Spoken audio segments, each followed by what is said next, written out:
My name is Ridge. I'm a first year BSDO student. If you don't know what that is, that's just a combined bachelor's medical program here. And I am the founder of the College Archive podcast. The point of the podcast is really to have conversations that matter with students. So we cover topics and dilemmas and issues that students are having. So for example, our first episode was about the transition from high school to college life, different stages throughout college and what comes after. Our second episode was about relationship dynamics and how college changes that, and our third episode was about self-care. So it's kind of like what's important to us today as students, and it's just a discussion about those topics really. College Archive was, the intentions with it was actually not to be about a podcast about just general college problems. So mental health wise, I wasn't in the greatest space in the beginning of the semester for a variety of reasons. So I really, when I eventually snapped out of it, and I'm also, like, for a little bit of context, I am a very big advocate of men's mental health. So when I snapped out of it, I wanted a space to talk about, like, part of my experience and advocate for men's mental health. So really, it was supposed to be a podcast about men's mental health. However, really, when I thought about it, I was like, that's such a niche topic, like no one's gonna listen to it. Matter of fact, I probably wouldn't have listened to it. So I was like, why don't I expand it a little bit and make it about all college dilemmas so that everyone could relate to the issue, relate to the subjects of the episodes. And by then, if I want to talk about when I want to talk about men's mental health, when that becomes an episode, it'll actually have a following, like people will actually listen and people can actually understand like what's going on. So I feel like that'll still take some build up, because for me personally and for a lot of guys that I know, it's a very, very touchy subject because it's not one that's actually talked about. It's one that's usually avoided by both men and women. No one really talks about it, no one likes to talk about it, and a lot of people don't actually really understand what it is, even though I feel like it's pretty straightforward, men's mental health. But for whatever reason, there's this kind of like social taboo about guys having emotions or guys being upset.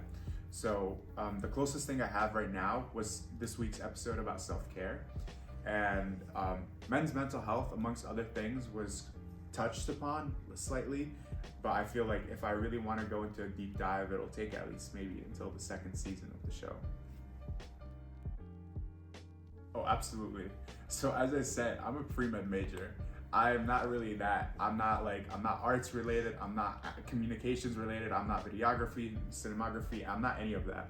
So for me to go from this background of like science to as I said, pre-med, to go from this sciencey background and to like have to deep dive into like understanding how a podcast works, how servers work for like streaming, to the videography and all of that, I feel like this was definitely it's actually something that I really enjoy doing.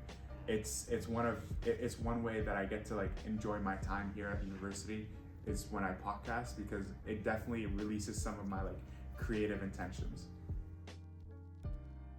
As a concept, it was founded this is the third week, so it was founded exactly 1 month ago today. A month ago today, I created the Instagram, created the idea, created the concepts, and started working out the logistics of where I'm gonna host it and the kind of stuff that I wanted to cover and all of that. The first episode was recorded 1 week after that, so it was recorded on Tuesday 1 week after that and released about 2 to 3 days after. And ever since then, I've been recording on a weekly basis, upwards of 1 to 2 episodes per week, and just releasing them on a regular schedule. At the end of January, I went through a pretty, for me, it was a pretty traumatizing experience. I don't think there's any other way to word it. It was a situation that severely affected my mental health. It made me question who I was, what I stood for, and who I am. It really shook me to my core, and it was just like, who am I? It's not really easy for me to talk about by any means, but I definitely went through this few, I guess you could say about 2 months and a half of absolute, the easiest way to describe it is depression. High anxiety, very, very high anxiety, extremely depressed. And that was just, there's no way to sugarcoat that. And that's kind of, so after that period of time passed, I finally snapped out of it, and I realized like the the situation that happened, it was not a reflection of who I am. It wasn't. I was believing something that was not true, and it shook me to my core, and it severely affected my mental health. And that's kind of where the podcast comes in. Right after that, I was like, I want a space to be free about talk about my experience, talk about what happened, or just talk in general, like advocate for. Even before the situation, I was very much an advocate for men's mental health. I participate in No Shave November, right? So I do all of that. But after the situation, I really wanted like a solid space to be like, hey, this is something that guys do go through. Not the situation itself, but like men's mental health. It's something that is going on around us. You might not be aware or familiar with it, but let me introduce you to it. And that's kind of where the podcast was originally intentioned to start. However, the way it ended up being shaped out was I wanted to do more than just help men or just help myself, because it came off as almost selfish when I was thinking about it. I wanted this to be more than that. I wanted it to be something for really all of us, the students, not just NYIT either. I try to bring guests from outside of the university too. So it ended up being shaped into this kind of podcast that's aimed to really talk about all kinds of problems and all kinds of situations. Whether that includes mental health at the moment or not, it doesn't really matter, because as college students, we deal with a lot more than just mental health problems. And I feel like now it's kind of been transformed by something even into something more than that, where it's now becoming kind of like this platform for students to address and bring up topics that they want to talk about. So I no longer pick the topic myself. I let it's audience chosen. So I'm trying to give a platform to the students to talk about their experiences and their problems and their dilemmas. As I said, I'm a BSDO major. It's more of a program than a major.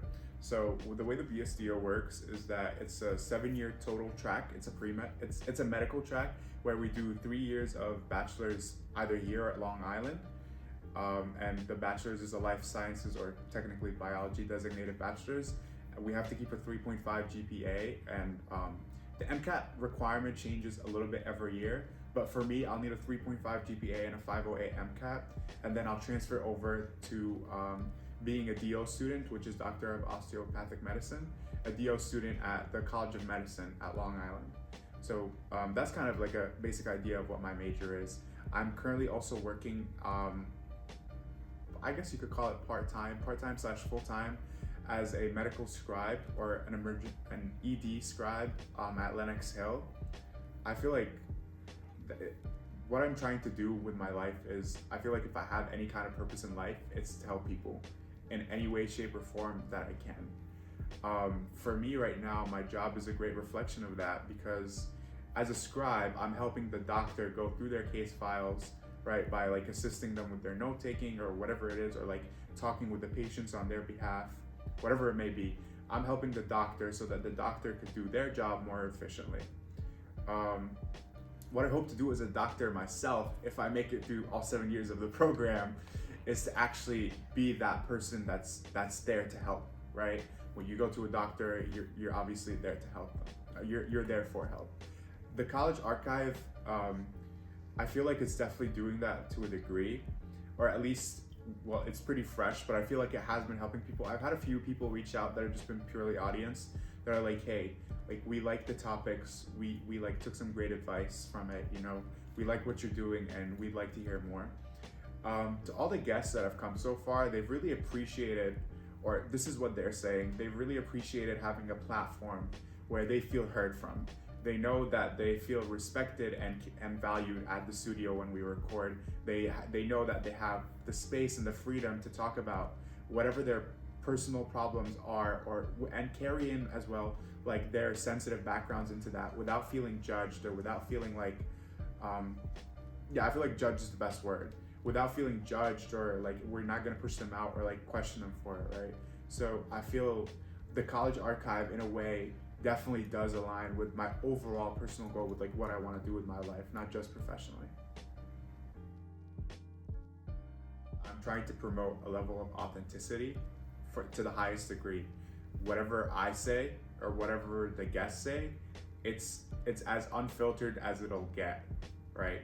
So, and some, especially I feel like in personal, when we have personal topics, like in the second episode where we were talking about relationship dynamics with family, friends, and romantic partners, it's important that you keep things authentic, you keep it real, because these are very sensitive topics, and if there's any kind of like lying going on, then the audience can't really trust me as their host, and they can't trust the guest either, because then what's the point? My personality, I feel like it's definitely a little bit uncut and unfiltered. It's not like a harsh uncut and filter. I feel like the important distinction to make between like personality wise between uncut and unfiltered is there's a time and place to say everything. So let's say like I don't like what you're doing right now, I'll be like, oh, interesting, to like not bother you. Like let's say you're like singing a song and I don't necessarily think it's good, I'll be like, oh, like you did a great job, right? Because you sang the song, that's a great job.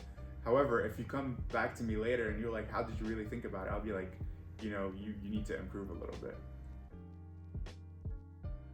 I feel like, yeah, to a degree, the College Archive is an extension of who I am, because I wouldn't bring a topic onto the show that I don't feel is important. And I feel like everything that comes on the show, sadly, I do have experience with it. So by extension, it's the College Archive is really like this outlet of me that's a little bit more personal that I'm putting out there. I'm making myself, basically what I'm doing is I'm making myself vulnerable through the College Archive. And hopefully by sharing these more intimate stories about myself, or like intimate experiences in general, and the advice that the knowledge that I've learned, I hopefully can pass it on as advice to other people so that they don't have to learn the hard way like I did. So Ridge outside of campus is very much a family-oriented person. I absolutely love hanging out with my family, my dad, my mom, my grandma, my sister. I love them to death, I adore them. I'm very much also very big on hanging out with my friends as much as I can. When given the chance, like I'll see like, hey, I literally planned a road trip upstate overnight. I was like, yo, like I just want to meet with you guys. We gotta go upstate like now. I love hanging out with my friends. I love hanging out with my family. I'm a very big foodie, and that goes to both trying new food and also cooking. I like to consider myself a Michelin star chef. If you've tried my food, a lot of people I basically, whenever I cook at the dorms, I give it to random people. I'm like, oh, like, do you want some food? And everyone that's tried it so far has loved it. I haven't gotten any negative criticism. I think food is a form of art, and I love to display that part of myself as well. I like poetry. I don't like analyzing poetry in English class, but I like writing poetry.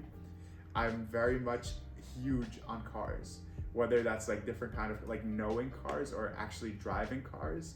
I absolutely love cars.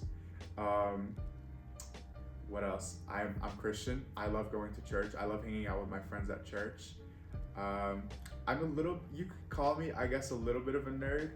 There are subjects I enjoy, like organic chemistry, like the chemistries, I enjoy them a lot, and I love that. What else? Oh, and I'm very much the gym goer. I love going to, I'm not exactly a gym rat. I was a gym rat, but because of everything else that I'm doing, I'm not a gym rat anymore, but I love going to the gym. I absolutely love going for walks. For me, when I can, night walks or walks in the rain, I love drives in the rain. One of the most therapeutic experiences ever for me is definitely driving in the rain. What else? I also love, when I shower, I like to just kind of like have my speaker there and just blast some music, kind of like singing in the shower kind of attitude, or just listening to music, at least in the shower. It really helps me calm down, especially if I had like a long day, I just want to de-stress. I have a hair routine, I have a skincare routine, facial routine. I feel like that's something that's a little bit new to me in terms of self-care, but after I'm done and like I kind of go out and I like sit on my bed and it's like a clean room, that's definitely something that like I feel helps my mental health. Cooking also really helps my mental health. It's a great outlet for me, artistically, and also in terms of like stress, where it just like I'm kind of like defining who I am or how I'm feeling through my cooking. those are just some of the things that I do to kind of keep myself in check. I actually listen to just about everything. I've listened to K-pop before. I've listened to Latin music before. I love Arabic music. I love a little bit of pop. I'm not sure if I could. There's a few country songs that I'll occasionally dig. R&B, hip hop, blues. Ironically, I also love classical music, especially like while I'm studying and stuff. Lo-fi is great. There's really isn't there so far. There hasn't been anything that I haven't liked. I just love exploring whether like new musics or new foods. I love exploring it. On a funnier side, follow the College Archive on Instagram and Spotify. On a more real side, I feel like, and this goes not just to guys, this goes out to everyone. Your mental health matters, your emotional health matters, your physical health is very important. And I said this on one of my episodes, but I'll say it here again. I would much rather hear your story now and help you with it now than, have to see you hurt and crying about it later. Always feel free to reach out to your friends, try to get some help while you can if the situation is that dire. Always take care of yourself. Remember to look at situations, step outside of the situation when you can. Obviously that's not, sometimes emotionally you just can't, but when you can, step outside the situation and really analyze, where do I stand on this? What's really going on? How can I see this through an objective lens rather than through my subjective feelings and emotions. Always try to, and just away from just also always focusing on yourself. I feel like the world will really go round if everyone just takes a little bit of time to try to understand each other. When you're walking down the street, you see someone, whether let's say you see a homeless man, try to make it so your first reaction is damn, he not looking good today. Try to make it be damn, I try help them or something if you can, right? I don't know. I guess my word is just try to be nice when you can, because the world will go a lot rounder if everyone just a little bit nicer to each other. You just take a picture of yourself? I saw this and I was like,